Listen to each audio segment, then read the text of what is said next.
গবাদি পশু লালন পালন, মাংস ও দুগ্ধজাত পণ্য উৎপাদন এবং বাজারজাতকরণের লক্ষ্যে বগুড়ায় শুরু হয়েছে প্রাণী সম্পদ উন্নয়ন ও উদ্যোক্তা মেলা। এ বিষয়ে বিস্তারিত জানাতে বগুড়ার বনানী থেকে যুক্ত হয়েছেন সহকর্মী মাজিদুর রহমান। মাজিদ, জানাবেন মেলায় মানুষের উপস্থিতি কেমন এবং আয়োজনের ব্যাপারে সংশ্লিষ্টরা কি বলছে?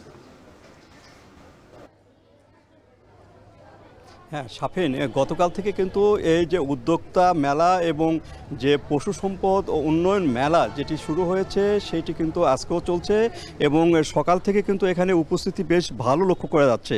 আর এখানে যেটি বলা হচ্ছে যে নিরাপদ মাংস দুগ্ধজাত পণ্যের বাজারজাতকরণ থেকে আরম্ভ করে কিভাবে নিরাপদভাবে পশুপালন করা যায়, প্রাণী সম্পদকে উন্নয়ন করা যায়, সে লক্ষ্যে কিন্তু এই মেলাটি করা হচ্ছে।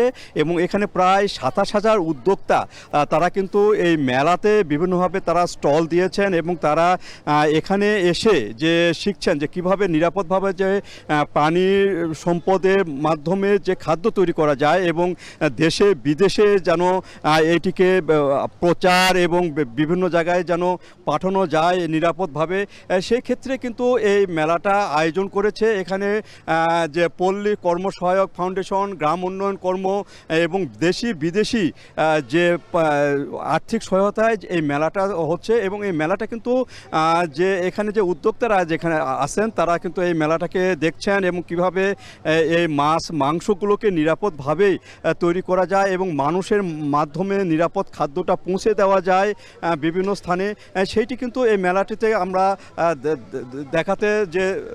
দেখানো যে চেষ্টা, সে চেষ্টাতে এখানে করা হচ্ছে। এবং এখান থেকে অনলাইনে যে ব্যবসা, সে ব্যবসারাও কিন্তু উদ্যোক্তারা সে ব্যবসাটা করছেন।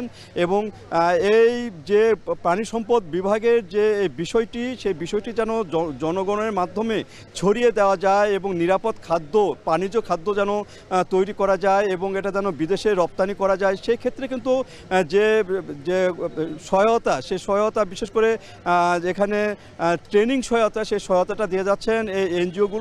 এবং বিভিন্নভাবে এই নিরাপদ প্রাণী সম্পদের যে খাদ্যগুলো, সেই খাদ্যগুলোকে যেন আরও নিরাপদভাবে বিভিন্ন স্থানে ছড়িয়ে দেওয়া যায়, সেক্ষেত্রে কিন্তু এই মেলাটার আয়োজন। এবং এই মেলাটা কিন্তু আজকে শেষ হবে এবং ভবিষ্যতে যেন উদ্যোক্তারা আরও ভালোভাবে যেন তারা এই প্রাণী সম্পদ থেকে যে খাদ্য তৈরি, সেই খাদ্য তৈরি করে যেন উপকৃত হতে পারেন, সেই ক্ষেত্রে কিন্তু এখানে বিভিন্ন দিক নির্দেশনা দেওয়া হয়েছে বিভিন্ন কর্মশালার মাধ্যমে। তো এই ছিল শাফিন আমার কাছে এই মেলার বিষয়বস্তু নিয়ে সর্বশেষ।